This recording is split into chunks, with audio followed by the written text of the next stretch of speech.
Digo alguna barbaridad, pues para luego que nadie pueda negarlo, y es la prueba así, no podéis acusar después de decir burradas. Bueno, pues nada, darle gracias a Ángel, como siempre, pues por la oportunidad de compartir la fe, que es lo más precioso que tenemos, a Jesucristo, al Señor, de compartirlo pues también con vosotros en este encuentro que él me decía que fuera preparatorio para la JMJ, porque algunos de los que estáis aquí presentes vais a ir, ¿verdad? Aparte de que también se ha abierto a la gente de la parroquia que quisiera venir, ¿no? Pues darle las gracias a Ángel. Ya es la segunda vez que vengo, que yo recuerde, también el año pasado, a soltar el rollo, aunque fue con otro motivo y con otro tema, pero pues yo lo hago encantado, porque Ángel, además de ser para mí pues un buen sacerdote, un gran sacerdote, es un amigo, ¿no? Y para mí es un gusto pues poder compartir la fe con él y también con vosotros, ¿no? Así que le doy gracias al Señor por ello. Y bueno, pues vamos a hablar de la misericordia. Estamos en el año de la misericordia, y con ese motivo también, coincidiendo con la Jornada Mundial de la Juventud, que se va a celebrar en Cracovia este próximo mes de julio, pues el tema que va a centrar también la atención de la Jornada Mundial de la Juventud es el de la misericordia, de manera que vamos a tener una pequeña reflexión sobre ello. Yo tengo que ir ahora al ensayo de las confirmaciones de mi parroquia, que son este domingo. Entonces voy a intentar pues explicarlo un poquito, lo que os quiero compartir, pues no lo sé, hasta 8 menos cuarto, para que luego, si hay alguna pregunta, pues de 8 menos cuarto a 8 pues podamos tener un pequeño diálogo. Pero no prometo nada, porque tengo una capacidad proverbial de enrollarme, una incontinencia verbal que no consigo corregir, y esto puede ser terrible, ¿no? Bueno, vamos a ver. Entonces vamos a hacer dos partes. Primero, pues os propongo simplemente una muy breve, a modo de pinceladas, pues de explicación sencilla, o de un criterio claro de lo que es la misericordia de Dios. Eso más corto. Y la segunda parte, pues a partir de 3 textos de la Biblia, que llevemos la misericordia de Dios a nuestra propia vida personal, para reflexionar sobre 3 cosas: sobre nuestro pecado, sobre nuestra relación con Dios, y sobre nuestra propia vida, sobre nuestra propia historia de vida, nuestra propia historia personal. ¿Vale? Bueno, pues vamos a comenzar explicando qué es la misericordia. Como sabéis, esto ya es conocido por todos sobradamente. El Papa ha convocado un año jubilar, un año santo para toda la Iglesia universal, en el que se dé gracias a Dios por su misericordia y se pueda experimentar esta misericordia en nuestra propia vida y en toda la Iglesia. Y lo explicaba en su carta, en su bula del Jubileo de la Misericordia, con la que lo proclamó, en la Misericordiae Vultus, que es su carta o su motu propio con el que promulgó este año de la misericordia, con estas palabras. Voy a leerlo. Hay momentos en los que, de un modo mucho más intenso, estamos llamados a tener la mirada fija en la misericordia, para poder ser también nosotros mismos signo eficaz del obrar del Padre. Es por esto que he anunciado un jubileo extraordinario de la misericordia, como tiempo propicio para la Iglesia, para que haga más fuerte y eficaz el testimonio de los creyentes. El jubileo, por tanto, será celebrado en Roma, así como en las iglesias particulares, como signo visible de la comunión de toda la Iglesia. El Papa ha establecido que en cada iglesia particular, no solo en Roma, se abra en todas las diócesis, en la catedral, que es el signo o la iglesia madre para todos los fieles de cada diócesis, o en una iglesia de especial relevancia de cada diócesis, pues también una puerta idéntica, que sea una puerta de la misericordia para todo el año santo, cruzando la cual, celebrando la Eucaristía, habiendo confesado los pecados y rezando por las intenciones del Papa y de toda la Iglesia, pues podamos ganar las indulgencias de este año jubilar, en el que nos ha invitado a todos a tener especial experiencia de esta misericordia de Dios, que es sobre todo centrada en Jesucristo. Si nosotros queremos vivir bien este año de la misericordia, tenemos que proponernos centrar nuestra vida en Jesucristo y que todo gire en torno a Él, porque el rostro de esta misericordia el rostro de la misericordia de Dios Padre es Jesucristo, es a través del Señor, de Jesús, como nosotros hemos podido conocer a Dios Padre y a un Dios que es Padre misericordioso. La misericordia de Dios concentra todo el misterio de lo que creemos, todo lo que rezamos en el credo, cuando lo rezamos cada domingo en la misa, se concentra o se sintetiza en la palabra misericordia. Esta palabra se ha hecho visible en la persona de Jesús de Nazaret, que había sido anunciado por los profetas, que habían hablado al pueblo de un Dios misericordioso, que es lento a la ira y que es rico en piedad, que es leal y es compasivo, que es pródigo en amor y en fidelidad, y que en la plenitud del tiempo, cuando todo estaba ya dispuesto, vino al mundo encarnándose en el seno de María la Virgen, para revelarnos de manera definitiva el amor que Dios Padre nos tiene. Entonces, quien mira a Jesús, ve al Padre. Cuando en la Eucaristía el sacerdote levanta la forma consagrada después de la consagración y dice: este es el sacramento de nuestra fe, ¿no? Estamos contemplando al Padre. Jesucristo es el rostro del Padre. Si queremos saber cómo es Dios Padre, tenemos que mirar a Jesús. En cada gesto de amor, en cada palabra de amor del Señor, se nos revela el mismo amor de Dios Padre, ¿no? Quien lo ve a Él, ve al Padre. Jesús de Nazaret, con su palabra, con sus obras, pero sobre todo con su propia manifestación, con su propia presencia, pues nos ha revelado el rostro de la misericordia del Padre. De la misericordia tenemos necesidad todos, siempre. Nadie puede decir: yo no necesito misericordia. La misericordia es fuente de alegría, de paz, es fuente de serenidad, es condición para nuestra salvación. Nadie puede decir: yo no necesito la misericordia, porque eso equivaldría a decir: yo no necesito que nadie me perdone. No. Y eso es lo mismo que decir: yo no me equivoco nunca. ¿Verdad? Y eso es lo mismo que decir: yo no necesito Dios. Y eso es lo mismo que decir: Dios soy yo, ¿no? El no abrirse a la misericordia es la actitud más contraria a lo que significa el ser cristiano, el reconocimiento en nuestra vida, en su centro y en su fundamento, en su principio y también en su meta, de la existencia de un Dios que es Padre bueno, del que procedemos y hacia el que caminamos en este mundo como peregrinos, ¿no? Como peregrinos a la Jornada Mundial de la Juventud que vamos, ¿no? Al encuentro de ese amor con tal del que procedemos, que puede ser el que restaure nuestro corazón, en el que descansemos eternamente, ¿no? La misericordia nos ha revelado el misterio del Dios en quien creemos, que es Padre, que es Hijo y que es Espíritu Santo, ¿no? En el que, en esta palabra, en esta misericordia, que es el acto último y supremo con el que Dios ha venido a nuestro encuentro, en la persona del Hijo, dando por nosotros la vida en la cruz y resucitando, ¿no?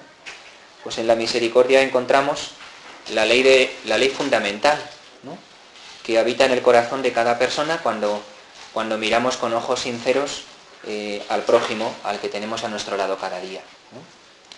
La misericordia, dice el Papa Francisco, es la vía que une a Dios y al hombre, porque abre el corazón a la esperanza de ser amados sin tener en cuenta el límite de nuestro pecado. El Señor nos ama con un amor infinito, con un amor que va más allá de nuestros límites, de nuestros condicionamientos, de nuestra historia en la que también hay pecado. Somos amados por un Dios con el que no tenemos que hacer el permanente ejercicio de tener que ser perfectos y no fallar en nada. Y esto nos debe de llenar de esperanza y de consuelo. Entonces, la misericordia, quiero hacer esta introducción antes de pasar a los textos de la Biblia, porque la podemos vaciar de contenido, sin darnos cuenta. Y de hecho ocurre. Y de hecho, también en este mismo año jubilar en que estamos, pues a veces está ocurriendo. Hablamos tanto de la misericordia, trayéndola y llevándola, que a lo mejor lo hacemos sin pararnos a pensar lo que verdaderamente significa, o a veces podemos hacer de ella como un eslogan reivindicativo o como un eslogan a la manera de los eslóganes de los partidos políticos, o la podemos incluso vaciar de contenido, o la podemos incluso reinterpretar haciendo de la misericordia lo que no es. Y ahora, cuando explique por qué digo esto, pues espero que se pueda comprender. ¿La misericordia qué es? Pues para decirlo de una manera sencilla y por el tiempo del que disponemos, la misericordia es ese más de Dios que no conoce límites. Es ese exceso de Dios que supera todas las expectativas y que no termina, que ni empieza en ningún lugar ni termina en otro. La misericordia la explica el Señor en el Sermón de la Montaña. En el capítulo 5 de San Mateo, cuando el Señor está explicando, después de haber pronunciado las bienaventuranzas, el Señor da una serie de consejos acerca de la vida cristiana, acerca de la vida del cristiano, del ser cristiano. Y habla de este más o de este exceso, ¿no? Cuando Él dice, si alguien te invita a caminar con él 1 milla, vete con él 2. Si alguien te pide que le des la túnica, dale también el manto. Si alguien te golpea en la mejilla, preséntale también la otra. Es ese más de Dios que no se contenta solo con lo que sería justo, sino que, no conociendo límites, se entrega sin medida.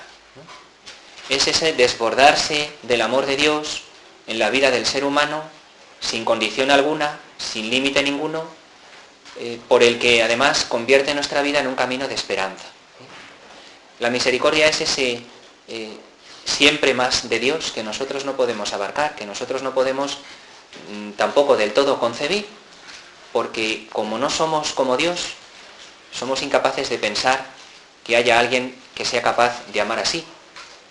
Nosotros siempre le ponemos límites al campo cuando se trata de amar, no porque queramos hacerlo conscientemente, sino porque somos limitados. Pero a veces lo hacemos conscientemente también. Dios nunca le pone límites a su entrega. En Dios no hay límites, Dios es eterno y Dios es amor. En Dios el amor y la eternidad coinciden. Y con su misericordia Dios convierte nuestra vida en un camino de esperanza, porque fijaros, lo más hermoso de todo es que a la base de la enseñanza verdadera sobre la misericordia, en la base hay un planteamiento totalmente realista sobre la vida que nos permite mirarla siempre con optimismo. Por ser Dios quien es. ¿Estamos todos de acuerdo en que Dios es amor? Y que es un amor sin límites, que no pone condiciones. Alguien podría decir, en base a esto, alguien podría decir, bueno, pues entonces yo, en lo que ya he vivido hasta ahora, no sé cuántos años más de mi vida viviré, pero hasta el momento actual yo ya puedo decir que a mí Dios ya me ha amado todo lo que me tenía que amar. Y que a Dios ya no le queda más amor que darme en los años de vida que me quedan por vivir en este mundo. ¿Alguien puede decir eso? ¿Alguien puede decir, a mí Dios ya me ha amado todo lo que me tenía que amar? Ya no queda más amor que Dios pueda darme. ¿Se puede decir eso? Fijaros que Dios ya nos ha amado hasta el extremo, porque ha llegado incluso a dar la vida por nosotros en la cruz. Y entonces dirías, pues sí, Dios ya ha llegado al extremo. Ya no puede demostrar de mayor manera su amor, ¿no? Bueno, pues eso sí es verdad. La mayor prueba de amor que uno puede tener por otra persona es llegar a dar la vida por ella. Pero eso que para nosotros es un límite, para Dios no lo es, porque Dios no solamente ha dado la vida por nosotros y ha muerto, sino que ha vencido a la muerte. O sea, lo que para nosotros es el extremo, Dios también lo ha superado. El Señor nos ha amado hasta el extremo, dice el Evangelio, y es verdad, pero es que para Él no hay extremos, porque ni siquiera la muerte es un límite. El Señor muere y luego resucita y sigue entregando su amor incondicional. Ni siquiera podemos decir que con su muerte en cruz se haya agotado el amor que Dios nos tiene. Es más, ese límite que a nosotros nos podía atenazar, que era la muerte, lo ha superado para que también nosotros lo podamos atravesar. Es decir, que siempre queda por delante, en el tiempo que aún tenemos que vivir en nuestra vida, un amor que Dios quiere darnos, ¿no? Siempre quedan por delante, en lo que está por venir, bendiciones que Dios nos tiene preparadas, ¿no? Si Dios no nos ha amado ya todo lo que podía amarnos, si Dios nos va a seguir amando siempre sin límites y sin cesar, sin intermisión, sin interrupción alguna, si nunca se va a agotar el amor que Dios nos tiene, eso quiere decir que mañana, pasado, al otro día, más adelante, en el futuro que aún tengo yo que afrontar, Dios tiene todavía preparadas bendiciones de amor con las que me quiere obsequiar, ¿no?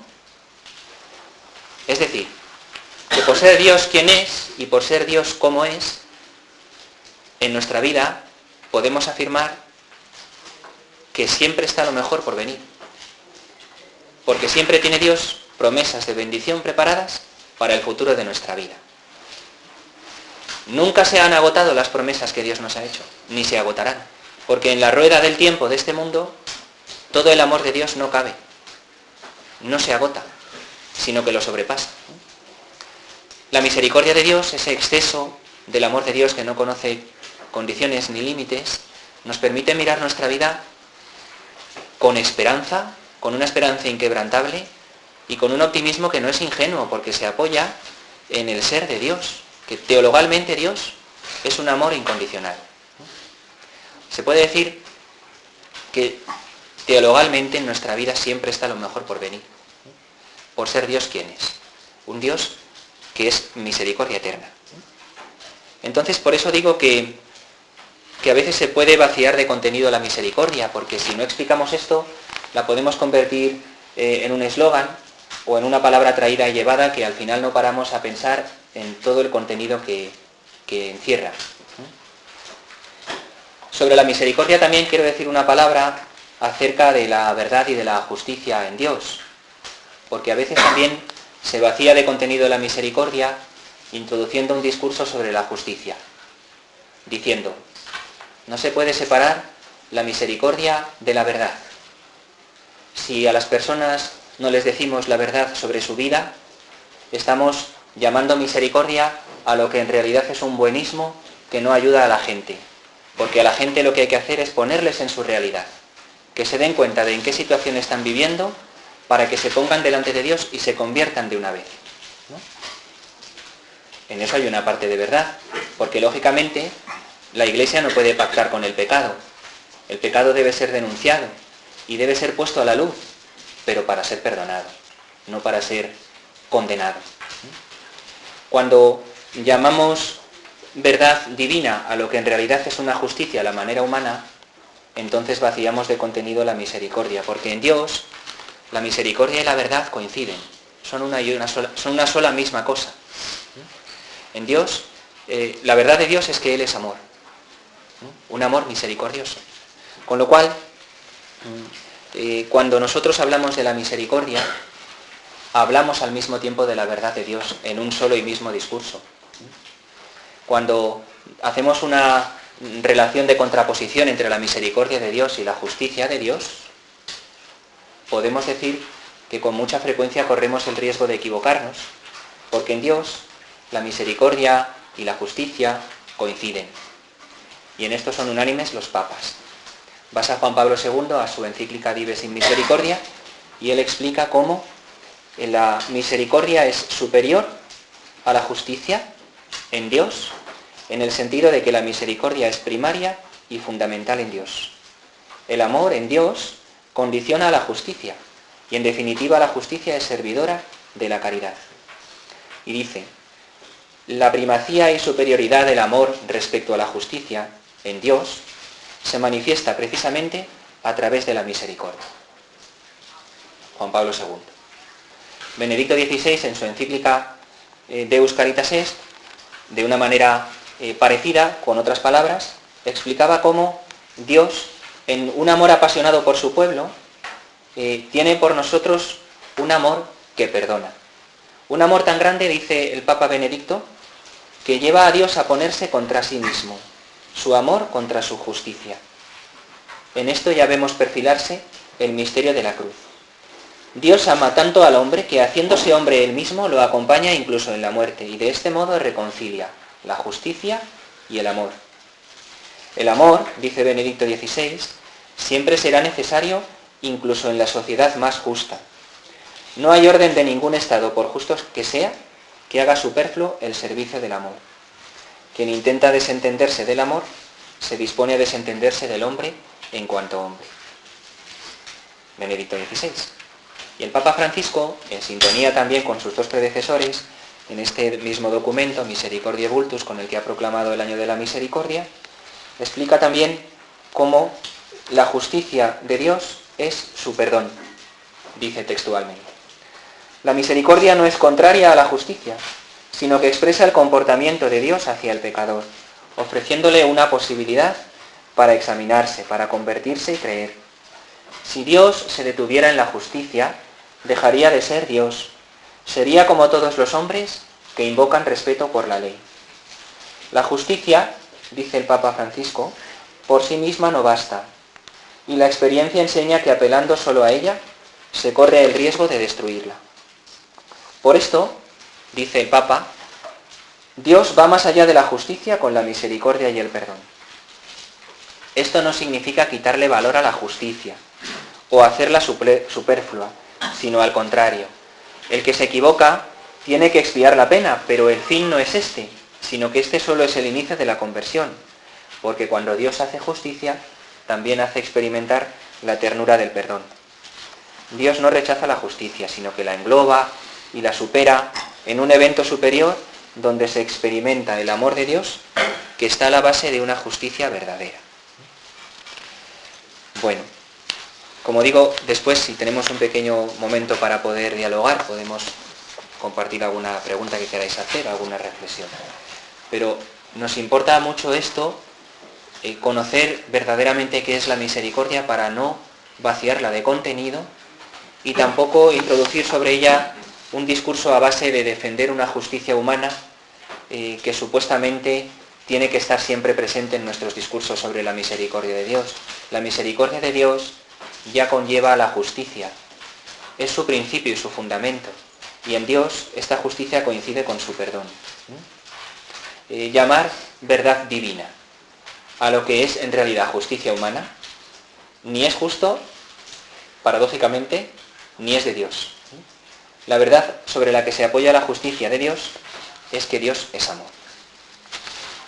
Y bueno, nosotros pues vamos a tratar, o yo esta tarde quiero presentaros 3 textos que a lo mejor podéis, si queréis guardar, apuntar en el teléfono, o si tenéis el móvil o algo, para que os sirvan para vuestra reflexión personal, oración personal, con alguna pregunta también que lanzo un poco así al aire, para que si el Señor lo quiere hacer, pues le sirva para que a nosotros nos haga reflexionar sobre nuestra propia vida, teniendo siempre como principio y fundamento de nuestra fe cristiana y de nuestra relación con Dios esta palabra que sintetiza todo el credo, que es la misericordia. Entonces, el primer texto que os quería proponer, y que nos puede servir también para preparar la JMJ, porque son textos que están extraídos de los materiales de formación que hay en la página web de la Jornada Mundial de la Juventud, que se ofrecen y que están accesibles a todos en Internet. El primer texto es el de la pesca milagrosa, cuando el Señor pregunta por 3 veces a Pedro, Pedro, ¿me amas? Ese texto que está en Juan 21, en los versículos del 4 al 17. Y nos puede ayudar a reflexionar, ¿no?, a nosotros, a cada uno de nosotros, acerca de nuestro, en este caso, de nuestro pecado en relación con el amor de Dios.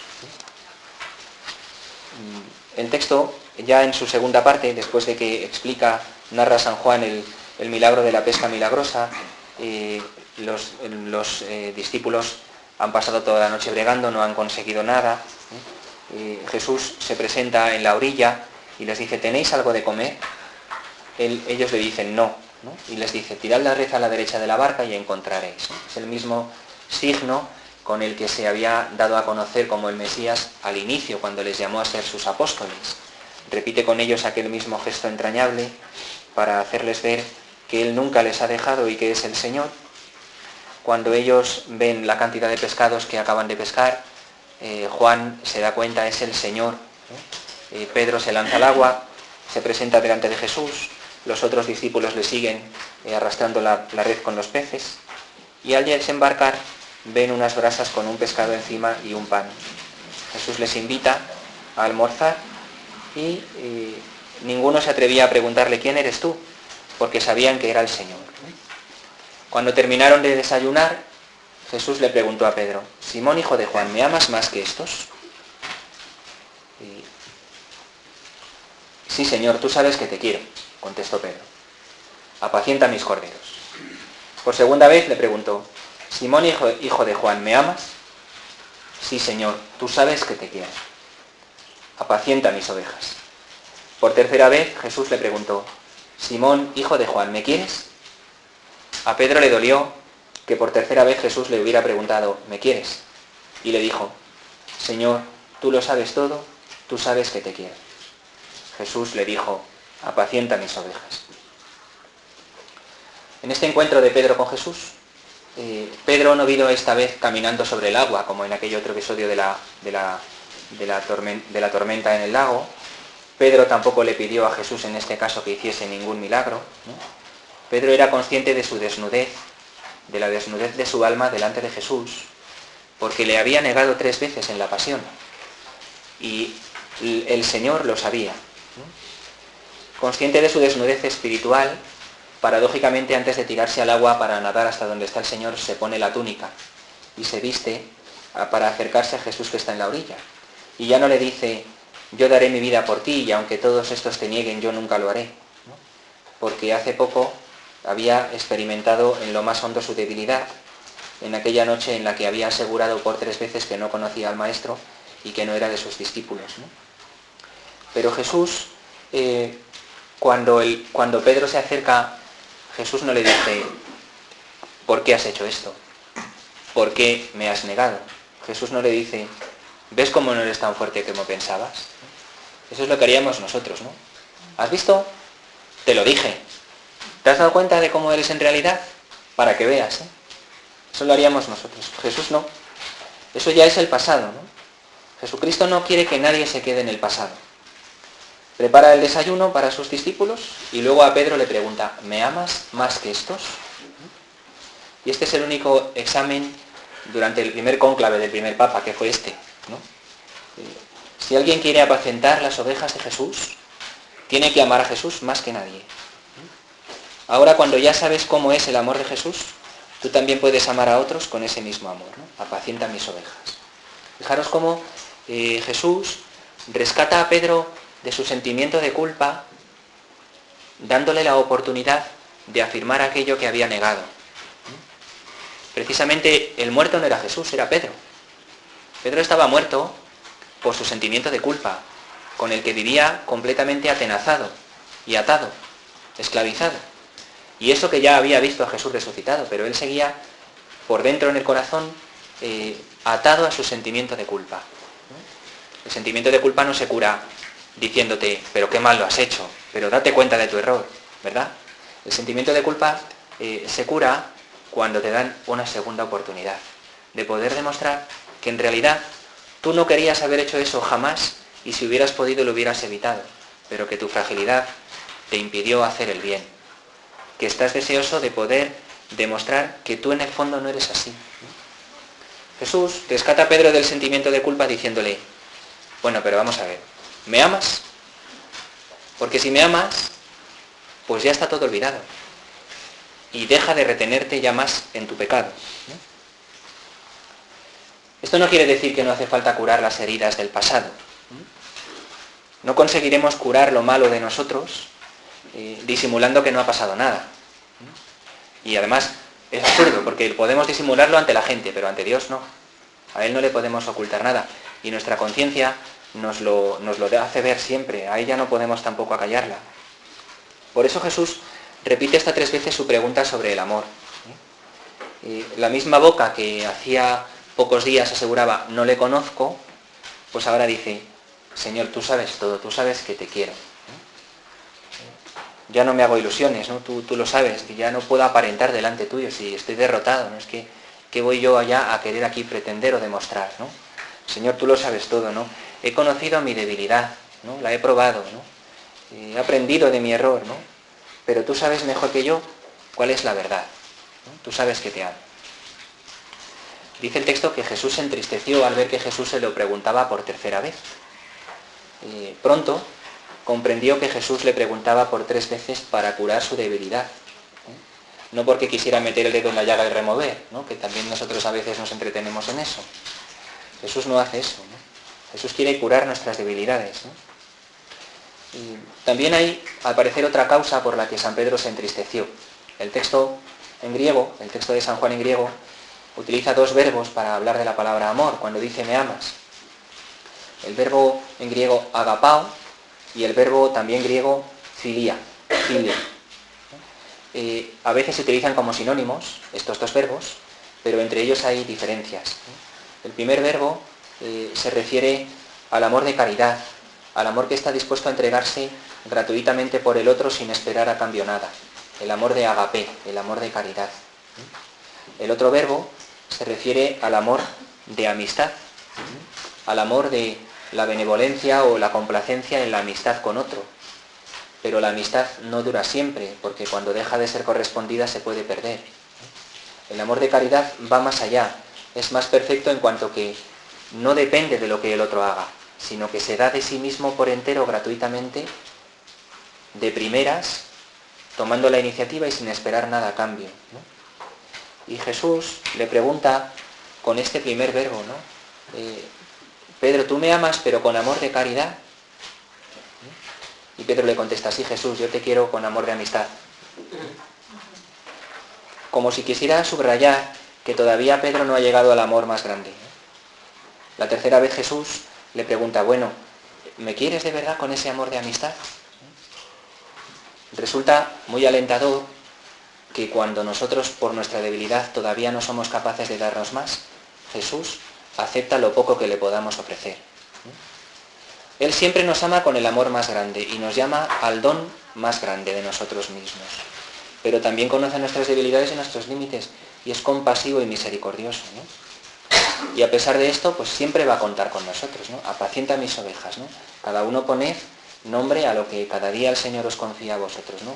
Pues haz bien tu trabajo, pues ama a tu familia, pues entrégate de verdad en el estudio, pues sirve en la parroquia, pues y el Señor cada día pues nos confirma, ¿no? Cuida a los que te doy en tu vida, ¿no? A los que ponga yo en tu camino, ¿no? No te los apropies, que no son para beneficio tuyo, porque son mis ovejas, ¿no?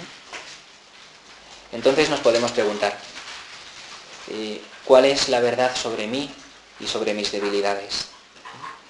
En mi pecado, ¿soy capaz de darme una nueva oportunidad como Dios hace conmigo? ¿O me juzgo con una severidad o implacable sin acordarme de que Dios es misericordioso? O tal vez después de haberme caído, vuelvo a lo que conozco y es seguro para mí, como Pedro volvió a su buque de pesca. ¿Soy capaz de ver y de notar lo que hace Dios en mí para curarme? ¿Sé agradecerle por todo lo que hace por mí?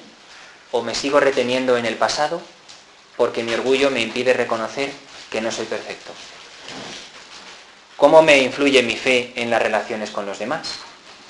¿Soy capaz de ver o de encontrar al Señor que está presente en otras personas? ¿Soy capaz de encontrar al Señor mismo que ha dado su vida también por los demás? Pues ahí cada uno nos tenemos que responder. Bien, el segundo texto, ya si soy capaz de ser un poco más rápido. El segundo texto es un texto del profeta Isaías. Está en el capítulo 54 de Isaías, en los versículos del 4 al 10. Lo voy a leer porque no se puede, digamos, narrar como he hecho con el de San Pedro y no es tan conocido. Dice el Señor, en el Isaías 54 del 4 al 10. No temas porque no te avergonzarás. No te sonrojes porque no serás confundido. Olvidarás, está hablando al pueblo de Jerusalén que ha sido desterrado cautivo en Babilonia, ¿no? Y está hablándole a su pueblo escogido. Olvidarás la ignominia de tu adolescencia y no te acordarás del oprobio de tu viudez, porque tu esposo es aquel que te creó. Su nombre es Señor de los ejércitos. Tu Redentor es el Santo de Israel. Él se llama Dios de toda la tierra. Como a una esposa abandonada y afligida, te ha llamado el Señor. ¿Acaso se puede despreciar a la esposa de la juventud? Dice el Señor. Por un breve instante te abandoné, pero con gran ternura te uno conmigo. En un arrebato de indignación te oculté mi rostro por un instante, pero con amor eterno me he compadecido de ti, dice el Señor tu Redentor. Me sucede como en los días de Noé, cuando juré que las aguas de Noé no inundarían de nuevo la tierra. Así he jurado no irritarme más contra ti, ni amenazarte nunca más.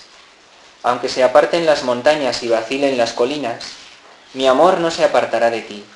Mi alianza de paz no vacilará, dice el Señor, que se compadeció de ti. El texto es precioso, es para leerlo y tener con él para estar rezando pues durante un largo tiempo. Esta palabra está dirigida a los israelitas exiliados en Babilonia. Cuando han sido conquistados por Babilonia, ha sido sitiada y conquistada la ciudad de Jerusalén, y han sido todos deportados cautivos, esclavos a Babilonia, un país extranjero. Han pasado muchos años, no se vislumbra por ningún lado esperanza ninguna de poder volver a su hogar, a su tierra, a su país, a su ciudad. ¿Acaso Dios ha abandonado a su pueblo porque había sido un pueblo pecador que se puso a adorar a los ídolos y se olvidó de Dios? ¿Acaso Dios se ha olvidado de la alianza que estableció con ellos? Isaías en este texto nos invita a no preocuparnos de que Dios nos vaya a abandonar, porque eso no va a suceder jamás. Y nos dice, no temas. Si por un momento pareciera que Dios se oculta, eso no es sino por dos motivos. O porque yo en mi oscuridad y en mi dolor soy incapaz de ver que Dios está delante, y eso nos ocurre cuando lo estoy pasando mal, estoy tan a oscuras que no veo que Dios está, y pienso que se ha ido, pero en realidad está. O bien sí que puede ser que a veces el Señor, como de alguna manera misteriosa que no podemos explicar completamente, se retire un poco, no para dejarnos a solas, sino para fortalecernos, para que nuestra debilidad se fortalezca. A veces el Señor, pues San Ignacio de Loyola en sus ejercicios espirituales lo explica, a veces el Señor permite, en cierto modo, que nuestras fuerzas se vean puestas a prueba, pero nunca deja de darnos la gracia suficiente para resistir, nunca nos abandona en lo que necesariamente nos va a hacer falta, nunca lo hace, nunca. Porque nosotros no le somos fieles siempre, pero Él es siempre fiel a sí mismo y también con nosotros. En este texto de Isaías, Dios se muestra como el esposo siempre fiel de una esposa infiel, a quien Él la dejó a ella por un periodo de tiempo para que la esposa se diera cuenta de la seriedad de su pecado. Dios no duda en llamarse a sí mismo el esposo de Jerusalén. Pues esta alianza es un vínculo de fidelidad, es como el de un matrimonio, ¿no?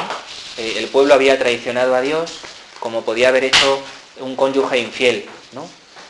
Pero Dios no falló a quienes Él amaba, ¿no? Sino que quería acogerles, restaurarles, rescatarles, perdonarles, pero dentro de ese proceso de dar el perdón entra también el ser conscientes de la gravedad y de la consecuencia de romper nosotros el lazo con Dios. Por eso dice el Papa Francisco, quien comete pecado debe expiar la pena, pero ese no es el final del proceso, sino el inicio de la conversión.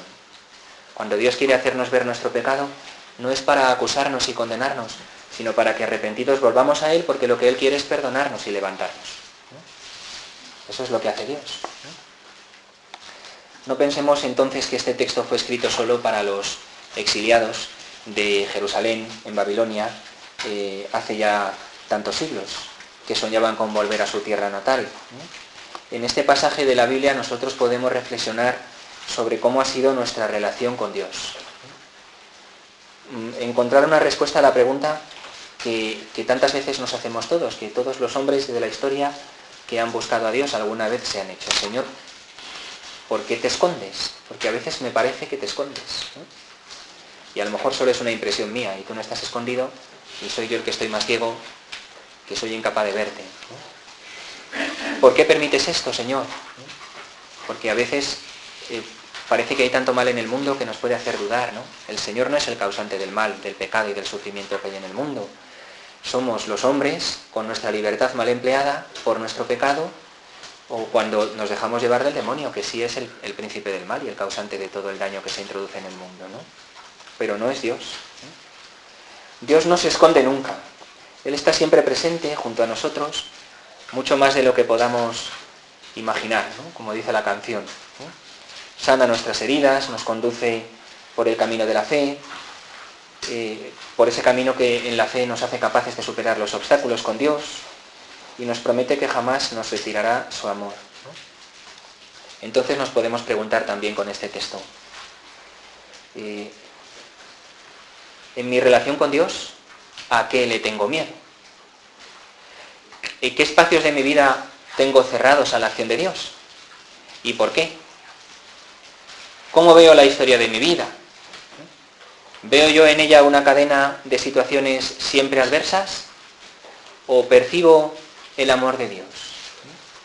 ¿Me he dado ya cuenta de que en realidad mi vida es una historia de salvación? Es decir, una historia en la que, sea cual haya sido mi camino, Dios se hace presente para darme su amor, para salvarme.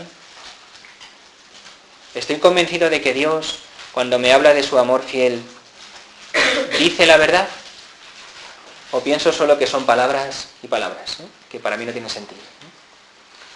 Pues nos lo tenemos que preguntar. Dice mucho el Papa Francisco cuando hace sus reflexiones en las catequesis de los miércoles, en las homilías de diario, que cada uno se conteste. Dice, a mí me encanta esa muletilla que mete, porque nos interpela directamente a cada uno y porque cada uno tenemos una vida y una situación personal diferente. El tercer texto, y bueno, nos vamos a ir, si no hay tiempo, quiero decir, que podamos tener libremente un tiempo de un cuarto de hora, ¿vale? Si yo termino a las 8, pues hasta las 8:15. A mí me da tiempo a llegar luego al otro sitio, ¿no? Pero vamos a mencionarlo porque creo que merece la pena y no vamos a tener otra oportunidad.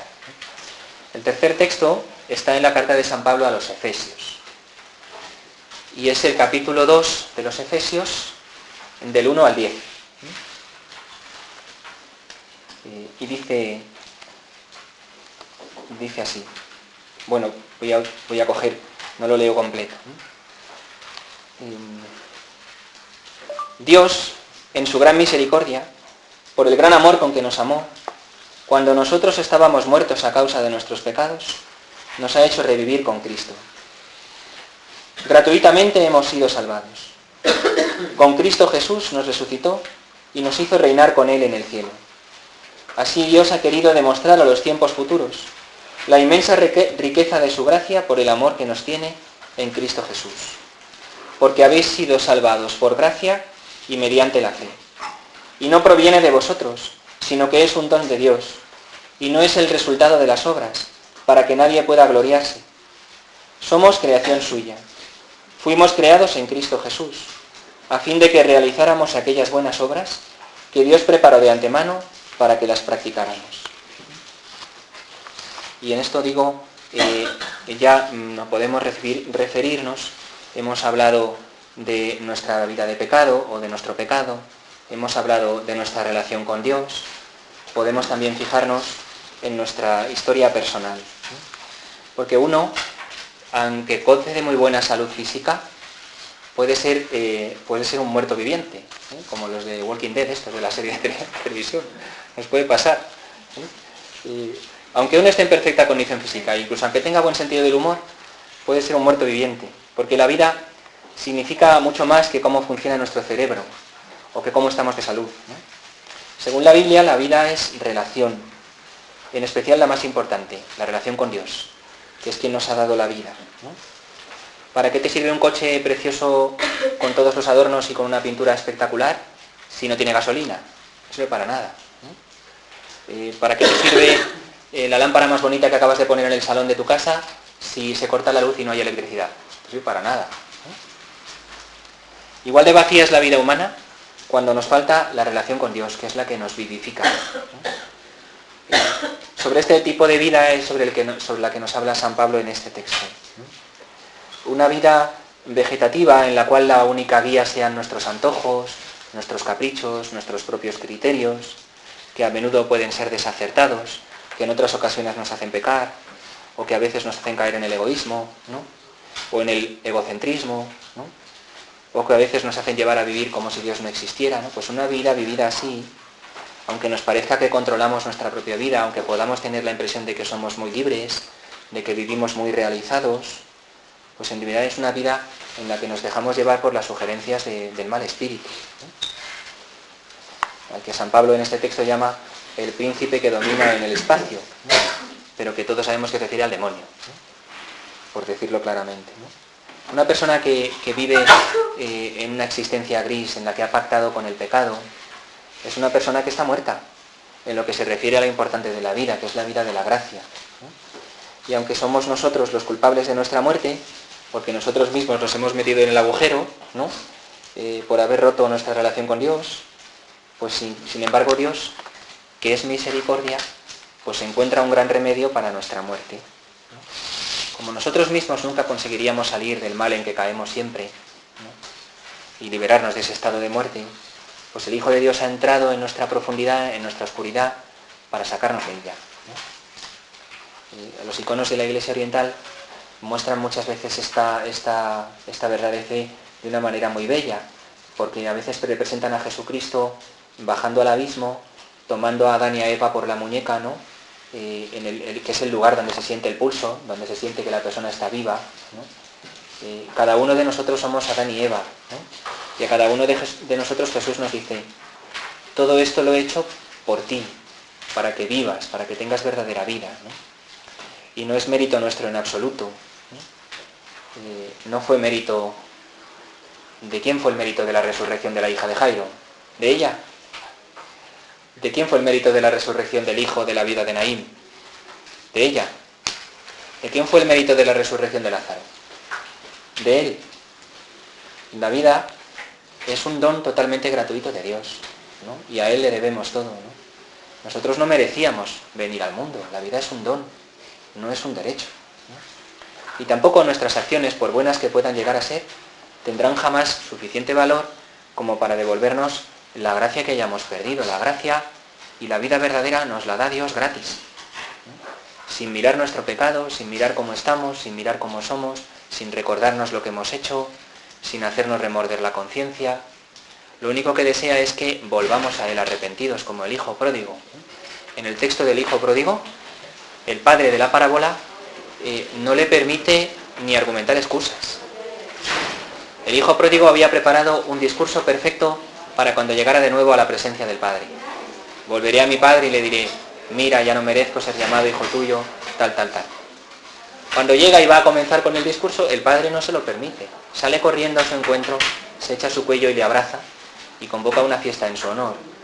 ¿Cómo que vas a ser uno de mis jornaleros? Tú eres mi hijo querido, ¿no? Le devuelve su dignidad, le pone su anillo, sus sandalias, su manto, y convoca en su honor una fiesta, ¿no? Estamos vivos cuando nos unimos con Cristo, cuando su sangre y su cuerpo nos vivifican en la Eucaristía, cuando su perdón nos purifica en el sacramento de la reconciliación, ¿no? Pues podemos nosotros preguntarnos hoy: ¿mi vida es una vida de verdad o vivo como un vegetal, con perdón de la expresión? ¿Y por qué? ¿Qué uso hago de la libertad que Dios me ha dado? Porque la libertad está orientada al bien. Y si no hago el bien, no soy libre, soy esclavo. ¿Acepto la misericordia y la salvación que Dios me da gratuitamente o intento merecerlas a toda costa por lo que yo haga? ¿Qué me impide aceptar estos dones gratuitos que Dios me da como yo sea y como yo esté? ¿Cómo trato mis buenas acciones? ¿Doy gracias a Dios por haber podido hacer un bien o me enorgullezco de ellas pensando lo bien que lo he hecho yo? ¿No? ¿Utilizo mis buenas acciones para narrarle a Dios mis méritos? ¿Cómo entiendo la frase: habéis sido salvados por gracia y mediante la fe? San Pablo se atrevió a escribir en este texto, y ya con esto me callo, que ya reinamos con Jesús en el cielo. Aunque todavía vivimos en la tierra, ya reinamos con Cristo en el cielo, porque estamos unidos a Él por el bautismo. Él es nuestra cabeza, nosotros su cuerpo, y lo que ya se ha dado plenamente en Él es lo mismo que todos nosotros que somos su cuerpo vamos a recibir, ¿no? Ya reinamos con Él en el cielo, ¿no? Si estoy subiendo la escalera, perdón por la imagen un poco gráfica, ¿no? Si estoy subiendo la escalera que conduce al cielo y ya mi cabeza está a la altura del primer piso, pues mi cuerpo pronto estará allí también, ¿no? De esta manera, Cristo, nuestra cabeza, está ya en el cielo, y nosotros, que somos su cuerpo, que peregrinamos en este mundo guiados por su Espíritu, estamos llamados a alcanzar también la gloria, ¿no? Cristo, nuestra cabeza, está en el cielo, es un lugar destinado para todos nosotros, ¿no? Pues vamos a pedirle al Señor que nos ayude a abrirle más el corazón y la vida, para que su amor misericordioso pueda venir a hallar nido en nuestra alma, para que convierta nuestra vida en una historia de salvación y para que vivamos de cara a Él. para que le dejemos a Él ser verdaderamente el Señor de nuestra vida. Bien, pues podemos utilizar a lo mejor a lo largo de estos días o en el tiempo que aún queda hasta el mes de julio, al final del mes de julio en el viaje a la JMJ, pues estos textos u otros que os puedan servir. Como idea, pues bueno, yo creo que hay unas propuestas pastorales muy buenas en la web oficial de la JMJ que quizá puedan también ayudar personalmente o en grupo a prepararse. Nosotros, pues bueno, vamos a poner ahora, si queréis, en manos de María la Virgen, pues vuestra peregrinación a Cracovia. Si Dios quiere, seguro que lo dispone, porque hace esas cosas así, pues allí nos veremos. Y vamos a pedirle al Señor que este año de la misericordia sea un año que dé mucho fruto en la Iglesia y en todo el mundo, en los corazones de todos. Dios te salve María, llena eres de gracia, el Señor es contigo. Bendita tú eres entre todas las mujeres y bendito es el fruto de tu vientre, Jesús. Santa María, Madre de Dios, ruega por nosotros pecadores, ahora y en la hora de nuestra muerte. Amén. Gloria al Padre, y al Hijo, y al Espíritu Santo. Como era en el principio, ahora y siempre,